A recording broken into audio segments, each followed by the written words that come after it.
bit by the bat demonic. Quick as that, the breath the tape makes me sick. It's only so long I can sit among shit. Only so many times I can be kicked before I split. So I'll see you later, maybe down the road a bit. I won't get too far in my cover for I totally won't be rocking the mic for too long before I lose all of it. I won't be answering the call long before my quarter rip. But no, every wound can be healed, every poison has an antidote. Saliva has been proven to aid in drink and destroy by quickly dissolving clots and allowing the blood to flow. They say that they don't know what other potential it may hold. This is the story of good and bad. This is the story I know how to rap. This is just something I learned from my dad. He learned it from his dad before that. Lord, no, I feel the venom sinking in. I can't get control of it anymore. Quickly creeping across my skin. Now I follow the path to this scary soul. But I can see so clear from this height how the rocks and the trees in the city look like. And all expected pay free past the ride. I'm beginning to glide down to the voices outside. Once I was a boy who was born a man, I've been abandoned born to a forlorn war. God to finish war, to swear that I get is what you did to 20 months later. Man, to the fate he and his twisted hazardous hideaway. 1-year-old baby found by one, for over reborn, reaping from the sun, wondering what she had done. This is the story of good and bad. It's the only story I know how to rap. It's just something I learned from my dad. He learned it from his dad before that.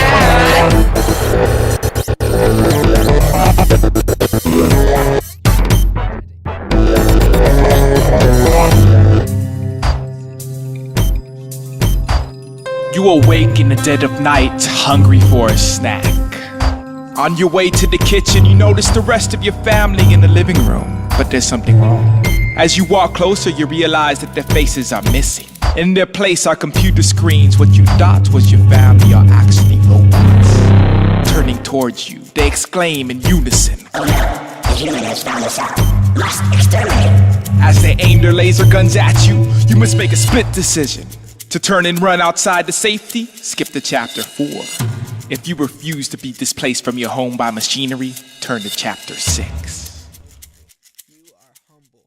You deny your dark urges. When you try to explain the situation, the officer quickly deems you criminally insane. As you were shackled and dragged away, kicking and screaming, he gleefully taunts you. I attach myself to you, plug myself in and push it through. Now I tell you just what to do. No one will know what we're up to. Let me in now, I won't move. Now I live inside of you. You follow my instructions true. Yeah, me and you are stuck like glue. What do you do with a drunken sailor? Shave his belly with a rusty razor. Put him in the hole with the captain's daughter. Way hey, up to rising. What do you do with a drunken sailor? Put him in the back of a paddy wagon. Throw him in the lock up till he's sober. One eye in the morning. If I were to tell you a secret, could you curve it? Could you stick it in your pocket? Lock it up and walk in. If I saw you in the morning, could you act like nothing happened? Grab the fast, plant in the side, just suck it up and hold it in. Once to the steam, the front to your open. One bad eye, and his mouth was broken. Written by a fool in need of soaping. Well, stripped bare to his very last token. Poor snore man, will left to travel, staring into the blankness of the shadow, thinking about all the past lost battles, feeling as though they're both trapped in the saddle. But then out of the darkness a spot became visible, a mystical spectre entering the physical. A flame grew into the form of a child, extending his palm in which he held 2 vials. Some of these he said it will end all your pain. Hastily both submitted and drank, then looked around at the surrounding clouds of light mountain, erupted into a fountain fountain. What you see is energy, explained the ghost, who was always right there, you just didn't know. Reach out and grab it, bend it into any shape. Anything you can dream you can create.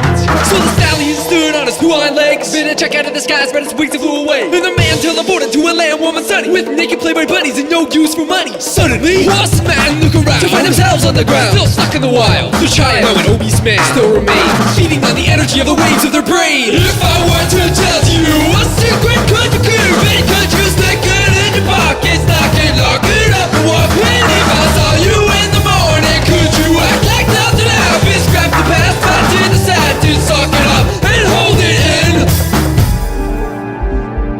As you near a scary-looking maximum security prison, you make a final vain attempt at communicating with your captor to convince him that you're no criminal, that you're just lost. Hey man, like what's up? How's it going? I'm good. Nice weather. How about those? Take a seat. indeed, I was talking to. She said, ha, nice shirt, thanks, blah, blah, blah. You're my friend, I love you. No, I didn't mean it like that. I meant it like, oh, you know, never mind. Want a drink? I was thinking, do you agree? My advice is, whatever, I'm gonna go. Goodbye. Hello, rabbled, mangled, muddled, and mucked up. Awoke alone, shell-shocked and locked up. Tangled in a whirlwind world, pursuing a nagging feeling there's something I'm supposed to be doing. I'm a transitory blunt on a star, little man. Push the pitch of stone as far as I can, but the grip of my troubling hand crushes the rock into dust and sand. Why are you looking at me like that? Don't you know where I'm from? Dysnomia! I was born and raised in Dysnomia! You better watch your back in Dysnomia! You would represent Dysnomia! Let's go to have you seen, remember when I think you're fine. Who is I wanna, you better watch out for. What I was, would you like, you should have you ever thought. Sometimes I can't think of the right thing to say. Where did you, if you want you listen to it, you mind if I wonder why, how about my head like a I would rather. Oh my god, don't you ever hear that I really wish that I could. Perhaps there's some things better left unexplained. The state that I claim is Dysnomia, my hometown Babylonia. For Dysnomia I live and die, from the start to the end of my life. I was the plaintiff in my prosecution, sentenced to death by circumlocution. As I take the long walk and cock into the prisoners locked up too. Friends, family, strangers, and you. And Dysnomia, it's like a jungle sometimes. It's Dysnomia, yeah, we eat the young. It's Dysnomia, I've been running for days, but no matter how far I go, I can't seem to escape. Dysnomia.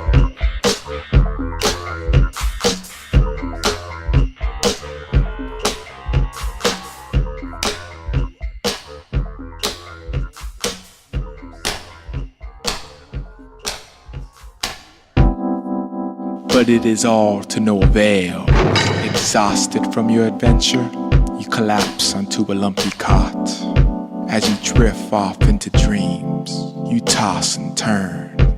To sleep on your back, turn to chapter 4. To sleep on your side, turn to chapter 12.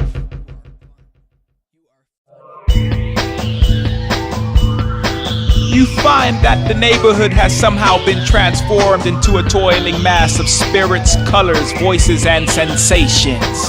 The trees call to you to come near. The pavement screams in agony as cranes vehicles stampede over it. Dizzy and perplexed at your new surroundings, you slowly venture forward into the chaos. Somewhere upon the horizon of nostalgic afterthoughts, we encounter an army of overclocked fathers cracking whip upon enslaved snowblowers, plowing through just starting to free slashing tide water. The blower, shiny side-mounted elephants now sending up white powder flumes to shower the tan skin of the beach here, being prepared for a meeting. His chances the strawberry being sprinkled with pepper or poetry sticking to refrigerators. His perpetual summer sky is invaded by the foreign uninvited sky of seasonal winter. Their blue and gray collision forming a whirlwind from which is born the ambience of 1,000 wind chimes whose voices are amplified in each snowflake's unique crystalline structure. Maple trees and great green pines shatter still glassy lava rock cliffs and croppings devouring the ripe taste of the carbon-rich freshly ground soil and sprouting fresh extremities in between sides of nourished bliss. The tips of these virgin branches drip in new sap which forms into spheres and draws with glitchy clicking cries into glazed iridescent amber Christmas balls whose sparkles are those of sequins on the dresses of every female soul vocalist from the 1980s as they reunite for one last flash dance under pulsating stage lights, worn and spun by the whirlwind above the sun's light is an overplayed record cloaked in a veil of low fidelity. It pops and hisses and skips and jumps its way towards objects, but in its hindrance it is now shamefully slower than sound, and even the now frosting crustings notices the sun blushes, velvet and self-conscious, so there is in the clever snowflake drizzle to an elderly above the grass between the bundling beach and the petri dish parking lot, and propositions are simply peculiar wager to the vaguely observing ground below. I'll bet you a seashell that I know where you got your grass, the ground satisfactorily knowing that his grass is completely unique within 1,000 yet on my own. Originating from an oasis of Zimbabwe side desert, and that he was sole keeper of this knowledge. He replies curious and confident in his native Hawaiian pidgin dialect. But once he shall where I get umbra and the ground shakes the hand of the snowflake and swagles internet anticipation of the answer which he knows as a disbeliever of absurd mystical omnipotence. So clairvoyance cannot be right. You got your grass growing out of your soil.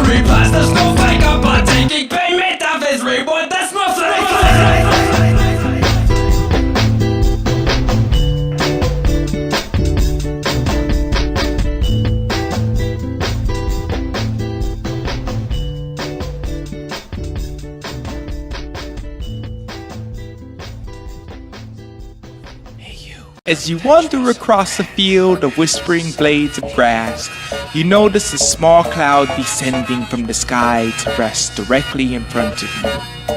It smiles and begins to sing you a song.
After coming across a flying woman, a fire-breathing cat, and a family of leprechauns, you've reached the limits of sanity. You notice a policeman giving out a noise pollution ticket to a rocking chair, and wonder if you should approach him for an explanation of the harrowing sights that you recently beheld. If so, turn to chapter 2. If instead you'd like to ask the nearby talking cardboard box, turn to chapter 8. Barely dodging the laser blast, you run down the hallway into the back room. Without the aid of a firearm, you decide that your best weapon of defense against the robots is good old water. As you hastily barricade the door and begin to turn on all the water faucets, the angry machines are already shooting holes through the wall. But watching the water rise and overflow onto the floor, you begin to have second thoughts. Homicidal computers or not, you can't help but still think of them as your family. You suddenly consider surrender instead of destroying your only semblance of belonging. You shut off all the water and shout through the laser holes.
As the laser grazes your head, you realize that these things aren't going to listen to reason.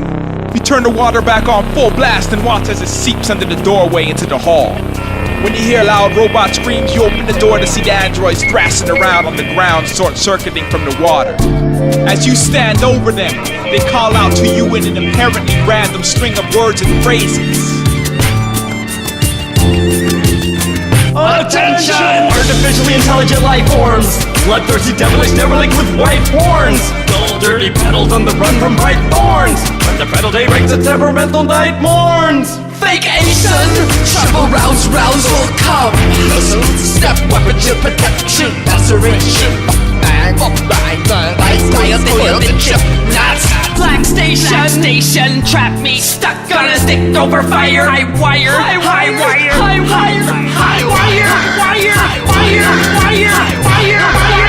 Fighting wars with their own mental imagery, fashioned in the likeness of this ink plot symmetry. Aspiration he hides to a cricket named Jiminy, shape-shifting into smoke escape out of the chimney. Tripping, stock bullshit, launch station, red face battery, cap lap, digital wind, charge, shock, it breaking skull on wall.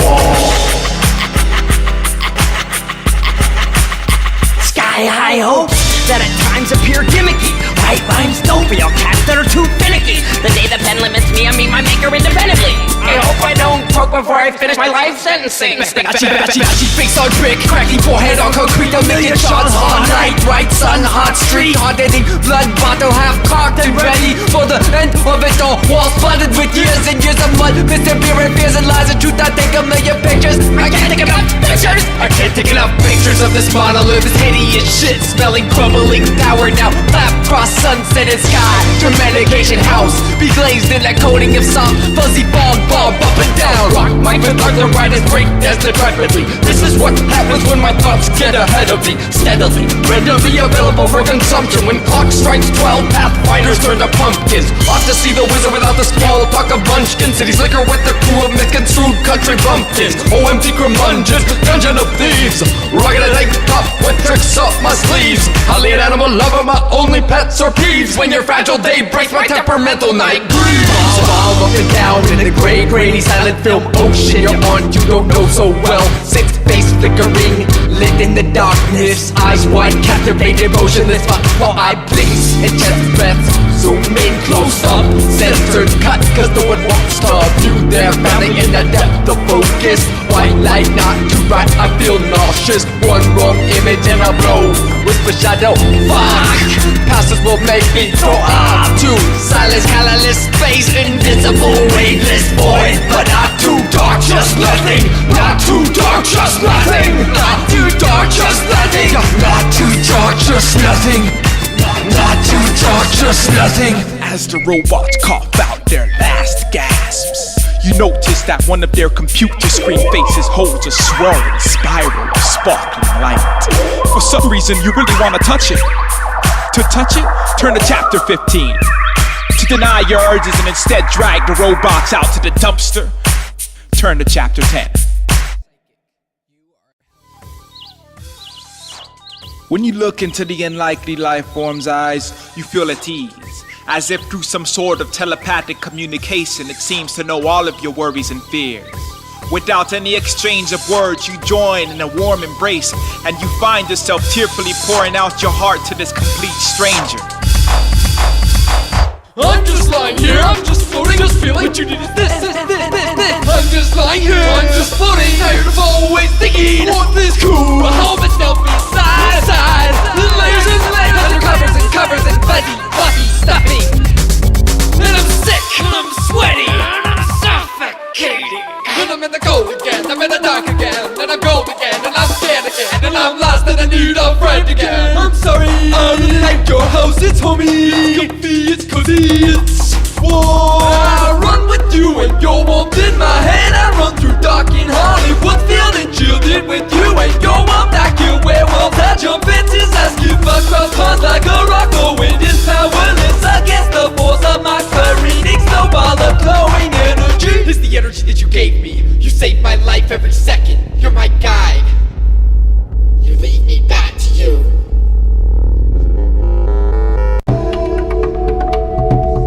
When you finally manage to calm yourself down a little bit, you plead to your new friend to explain how the world you used to know was turned into this strange place in which you now find yourself. Leading you by the hand along a shiny snakeskin walkway, the creature starts to tell you a story. Early one sunny Saturday, went to the telephone. It was Brian, all he did was scream. I said, geez, Brian, please try and calm down a little bit, cause I can hardly understand a single thing. And then he said, just come over right now. If I tell you on the phone, you won't believe me. As I neared the front gate, I began to shake. I was afraid that my eyes deceived me. When I regained my wits, just enough to speak, I raised my voice to the sky and yelled, Brian, hey, just what the hell's going on with you? He said, what's it look like? I'm fine. I almost crapped my pants, I did the boogie dance. I just couldn't believe what he was doing. He was soaring through the air, doing loop-de-loops, zooming like some type of superhuman. I said, come back down here, talk to me, man, and explain to me exactly how you do that. As he drifted to the ground, he had the sky scratch his head and said, actually, I really wish I knew that. You see, earlier this morning, I know that I could float as I woke up lying a foot above my bed. And so I opened my window, flew into the air, and then I called him to make sure I wasn't dead. I pleaded, teach me how, he replied, I don't know, let's try. I said, come on, don't be greedy, share with me, I also wanna fly. Tell me your secret, I need to know. I'll throw a fudgy face and look at the ground. My feet weren't touching it. I'm standing here live in front of the home of Brian Maxwell, who, as you can see, is flying. Of course, we were skeptical when we first heard this report, but hey, I'm flying. Hey, look at me. Holy Toledo! Go, getting out of bed, opening my window to let nightmares go away. Letting something inside my bedroom to light my head. I was staring at the sky when I saw this weird spot at it. Interrupted my thoughts in front of this huge cloud. I just kept looking at it and then I realized that it wasn't a plane, but some advertisement campaign. A human being was actually flying into a truck. I ran out of the street and I saw this crowd on it. They were looking at the sky, same as me. I saw a lot of people flying. I could see their happy faces over my head. Emotions were from each other. I wasn't dreaming. I wasn't at my bed. I felt like if I were inside one of my dreams that I had as a child. The ugly one could fly and the smart one could fly too. No discriminating at the sky. The media, government, constitution stop at this human air pollution. I felt this need. I was so eager to be there. I closed my eyes, thinking about being with them. When I opened my eyes, I saw my anger, loneliness, heartbeatings landed on earth. And you took my hand so gently, so tender. I was flying, cause my heart wanted. Feel as I look into your eyes, I saw myself from the dreams. The dreams are unreachable, are not unreachable, the dreams are unreachable, are not unreachable. Good morning. As many of you at home are already aware, people all over the country, as well as throughout the rest of the world, absolutely accurate ability to fly. こちら京都市内でも窓の外を見てください。驚くことに老若男女を問わず大勢の人がまるで鳥のように飛ぶ光景が見られています。 As the tale reaches its conclusion, your companion turns to you with a look of sincerity and says, I'm sorry. as you're led into a big building marked Homicidal Robot Headquarters, a gate shuts and locks behind you.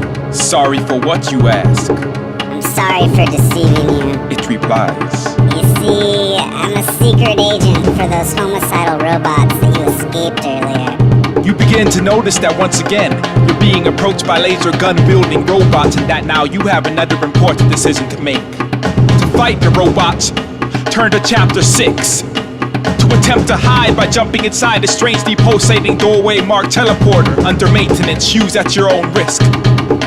Turn to chapter 12. You peer inside the stinky dumpster to find a shocking and revolting sight. A deformed, quivering, snot-covered beast child who looks no more than 2 lies staring up at you, screaming and clutching at the air. It babbles in an alien tongue, but as chance would have it, right there in the dumpster lies a fancy-looking device marked Universal Language Translator. As you tune the dials, the creature's speech morphs in and out of comprehension. So I found myself once again looking up from the bottom to the top. Oh, cushion your fall, fair weather maiden. Go ahead, just get me alive for your kite's sake. Take a second look towards your direction. Oh, where were we headed again? I remember now, I forgot now. Creeping pretty posy in the pitch dark park. Oh, I can smell you clearly. Oh yeah! Oh yeah, I remember now. Remember when we are beneath you and you're on top of me, in my face. Be my face in. I'm gonna hit you back. So if you don't stop it, I'm gonna hit you back. Most of the time I mind myself, but you made yourself about the window. So let me get away, bitch, oh, let me get away. Sorry, but did you really expect me to let myself be suffocated? Did you think that I was saying that I leave my ways with the last breath of life from my lungs? Since you went to sleep, wait that I don't think down without any resistance. Well, I sit waiting for anything to take my mind off of the pain. And so when you present me with the opportunity for reborn, I'm gonna take it. Fine, you wanna pick my brain? Just do it then. Sun stealing, unfaithful stuff, dadaLU and me could never truly be in any type of meaningful. Never say never.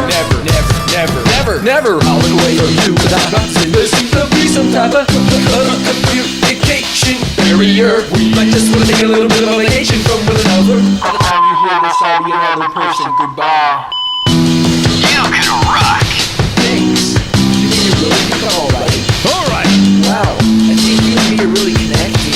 What? I mean like, well. On with it! Sometimes I can't find the right words to speak to you. Sometimes I rack my brain to cheap ways to take away the pain between us. Something's gonna work out. It gotta come through. Gotta make it better somehow. My scary devil, I worry. No matter how hard I try to get away, I can't seem to leave your side. No matter how hard I bash my head, I can't seem to get you out of it. So I guess we might as well give it a try. I'm sorry, I just really haven't been myself lately.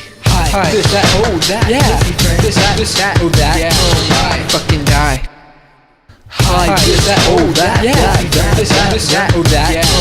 You're on fire, kid. Thanks. Can I ask you something? Will you play Nintendo with me? I can't think of anybody I'd rather play Nintendo with.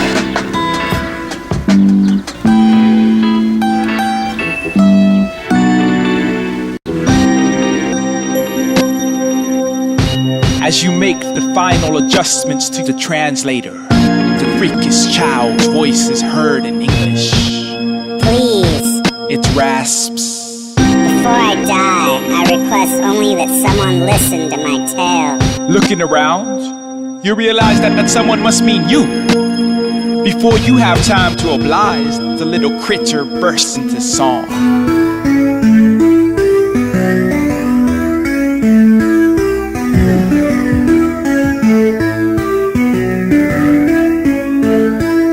I still have my Batwing nubs, even though I may have fully repressed my love for blood. And in vain I scrub, for still remains that Romanian mud embedded in the cracks of my Batwing nubs. Well, I'm working on a plan to save the world, get a girl to restore faith in love in place of pennies and pearls, and to curl once more in the warmth of the womb, and to get sick of cereal watching Saturday cartoons. I wanna be the most loved and hated. I wanna trade all of what's been and what's left for sudden infant death. I wanna cloak my shoulders and lots of layers of cloth. I wanna coat my wing nuts in sparkly chrome gloss. I'll show myself who's boss, blockade my own tirade, reverse my economic sages till I'm fully paid. I would trade everything for anything, but no matter what, I never could fully cut off my Batwing nubs.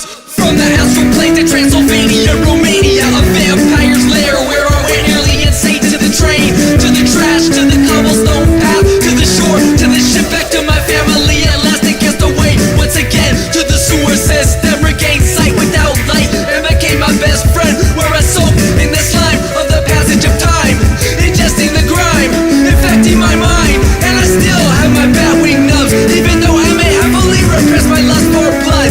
And in vain I scrub, for still remains that Romanian mud embedded in the cracks of my Batwing nubs.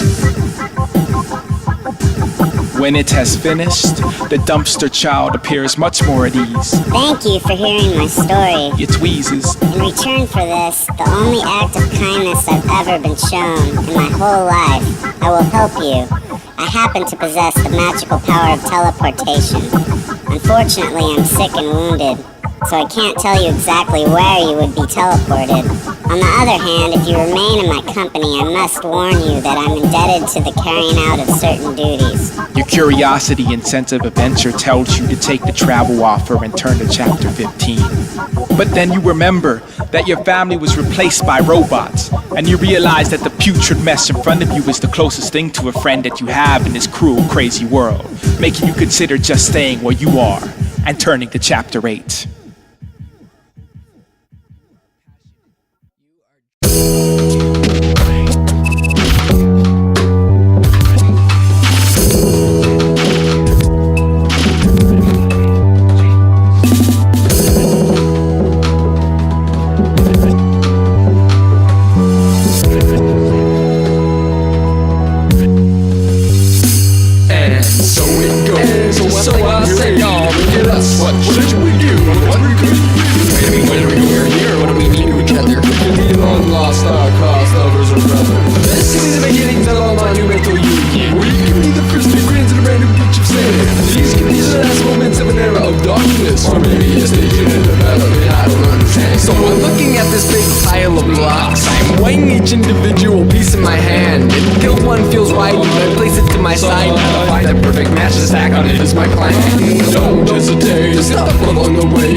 You're a giant snowflake careening through a swirling tunnel of color and sound. You speed forward faster and faster until you explode into pure energy, saturating into the universe and then shrinking back into a piece of house dust. You look over to see that the mountain in the distance has a face, and that it's not the mountain at all, but a huge rhinoceros coming towards you while blowing a big blue bubblegum bubble.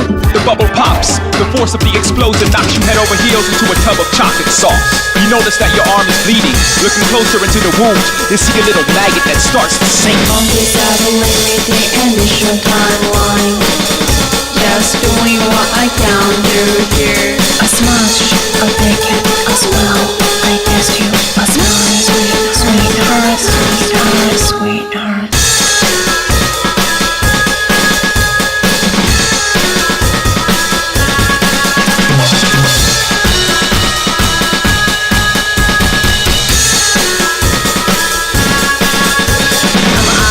Heroic. Am I too much? I'm beautiful. I'm a maggot. I'm pure. I'm clean. I'm sane. Just wanna go inside of you. Just wanna touch you to it with my brain. So today I'll say I'll swing up on all in freedom. Safe enough.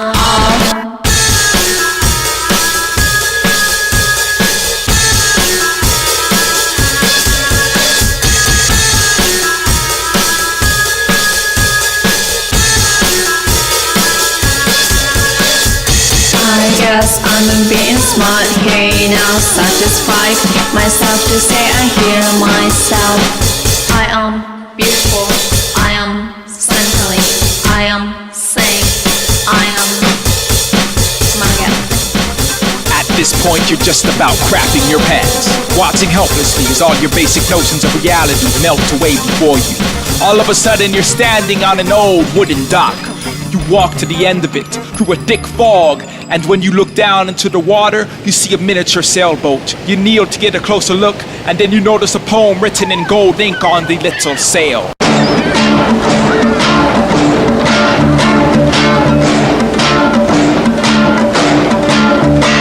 Empty boat, filled sail, loose rope, strong mast. Who would look so cool wearing a sailor's cap? Thinking that's the way you're bouncing, tented that night, locked and clean. Public domain, cabin fully stocked with essentials to be a captain. You don't need credentials. Now let us step from the land to the pier to the deck. Let's hurry, folks, surely we'll track our trek. Empty, filled, empty, filled, empty, filled, empty, filled.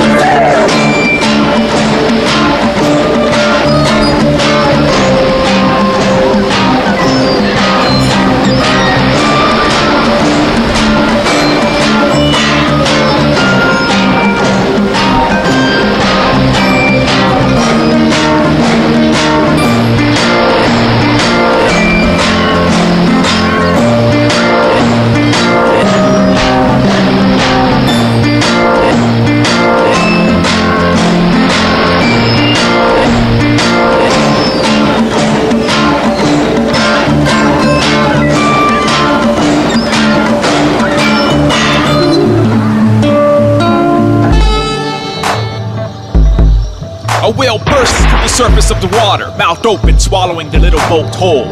Before it turns and swims away, and looks up at you and says, "By the way, you're dreaming." Finally, it all makes sense. The talking animals, the killer robots, the teleportation. Your life isn't really unraveling at the seams. It's all just a dream. You're about to pinch yourself when it dawns on you. You have no idea where you'll be when you wake up. You can't even remember your name. To pinch yourself and wake up, turn back to chapter 1. To not pinch yourself, turn to chapter 18. You shouldn't have done that! You've been teleported to a desert wasteland. Limping toward you is a crazy-eyed man in a torn, faded and bloody military uniform, pointing a finger and barking questions to which you have no answers! What is a man without a planet to stand on? What is the world if it doesn't have girls? What is a crowd made up of individuals? What is a family without a man? What if we solved the problem by burning the past? Personally, I think we took a wrong turn, and the only way to go back is to scrap the stack and start from scratch. The maggots in my festering welts are about to hatch. What is a man without a planet to stand on? What is the world if it doesn't have girls? What is a crowd made up of individuals? What is a family without the mom? What do we do when we all start starving? Will you choose to rob and kill or to die? Do you think you'll wish that you'd done something different during your life before it went haywire? Will you sink as low as 8 feet from the garbage? Will you sell your body for a place to sleep? Will you sell your baby? Will you cheat your family? Will you ever feel safe again? What is a man without a planet to stand on? What is the world if it doesn't have girls? What is a crowd made up of individuals? What is a family without a man? What is a man without a planet to stand on? What is the world if it doesn't have girls? What is a crowd made up of individuals? What is a family without a mom?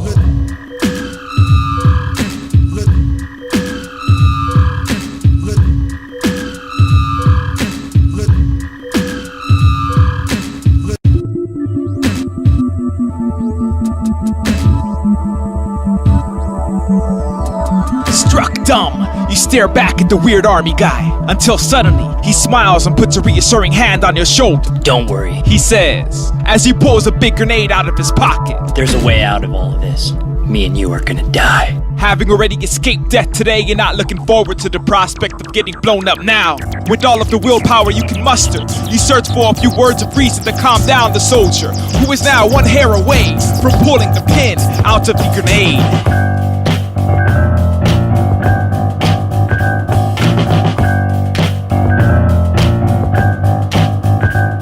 I've been breaking things lately. Some can tell me these castle bricks are prone to crumbling. Arrowheads tell me that history is full of pain. Once will try something bad happens, but feathers are nice and feathers are soft when you're covered in hot black cars and they're not. You were there for me all the time and then you split. I see your fucking smile in my mind every day. I get caught up in cracks, I went to Malaysia. I remember how we hugged each other like two lost kids in the middle of a dark night. know there's sometimes two. I know you got your right together somewhere doing something real good, and you're still mine no matter when I find the perfect love to fit my hand. It will be soiled with traces of you. I see you bathing by myself, will go. Traces of you will always remain so. In a pool of fish innards on the grimy sidewalk. In the third world, stop hiding, you're a monster. And no mask will fit around your disfigured face. Come back to the murk with me, play in the dirt with me. Yes, I realize that I myself haven't been able to fully wash off your makeup from my clothing, but I'm willing to go naked. Let's just break these links. I've been stealing roadsides, come help me. Next we tell you what car you drive though. No, I'm not like that. Come help me, conveyor belt me, build me bigger. Let me let myself up on the factory line. Package and timing with wine, should be as medium male. No insurance necessary, bring us closer in hell. Whatever the trip entails, it's impossible to fail. So we can look into fires and balls, screaming in trails, I don't care. Wherever my blood bleeds, no matter how ugly, always my love beat. And no matter what I'll make of this country. Or when we got deep, we'll rest down to one tree. No matter how much deep, no matter how ugly, we make all of the street. And nobody running, everything is lovely. La la la, baby la, la la la. Eyes in the sky, la la la. Atomic bomb, la la la. So just have us down. At the end of the day, we never have it, so I just keep rapping, I just keep doing a being. And although like this fleeting, I cannot check the feeling that someday we'll all be meeting. Once again, me and you are enemies, but someday we'll be friends. What's the matter? He's not my friend. What kind of food am I paid for? Oh no, it's flying away.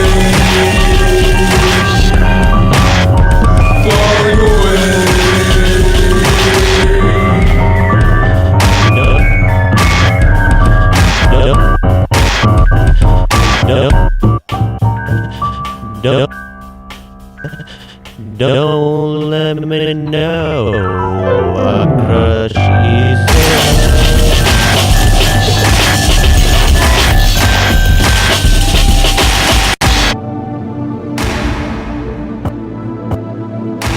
Apparently having found something calming in your rambling, the soldier is collapsed into a deep sleep right at your feet, muttering under his breath. Curious, you kneel down to hear what he's saying. What? Oh, come on. That's silly. What? You don't want to be silly. I do want. You want to be silly? Okay. Yeah. All right, silly. I remember looking up at the sky, making pictures out of clouds. Swimming in water was heaven, and there was a pool at Grandpa's house. I would love to come over and we would eat apples in the pear tree and pears in the apple tree. Hunting for worms, singing the worm song, feeding the cows and horses, setting domino courses, fishing, picking blackberries, apricots and cherries, making scrapbooks with pictures of boots and trays. I remember Grandpa's friend, the banner, and he took me aside, took off my Fright Wig, replaced it with the Beret, said that's not real, this is real. I cried like the time I heard my grandpa ask my dad if he thought that I still loved him. It was the time that I tried my hardest to fit and be normal, adopted a formal manner to the point of alienating, only wanting to be accepted, shunning the caboose, obsessed cloud sculptor.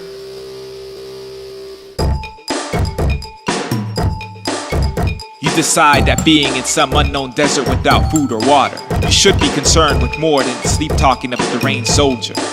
Looking over your surroundings, you notice another human figure a couple of sand dunes away. As you warily approach, you begin to see that it's some sort of uniformed officer, apparently leading a marching drill, but oddly there's no one else in sight. To your side, you hear a muffled yell. It seems to be coming from inside a big trash dumpster. To investigate the garbage, turn to chapter 10. To try your luck with the obviously disturbed officer, turn to chapter 2.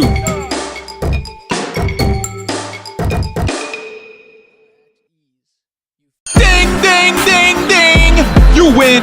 Having chosen to fearlessly embrace your dream, you're no longer held back by the trappings of ordinary reality. A reality which never really belonged to you. A reality to which you never really belonged. Leaving behind the past, you grip the reins of your magical dream horse and gallop off into a future that you will create. The end.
Well, that was the album.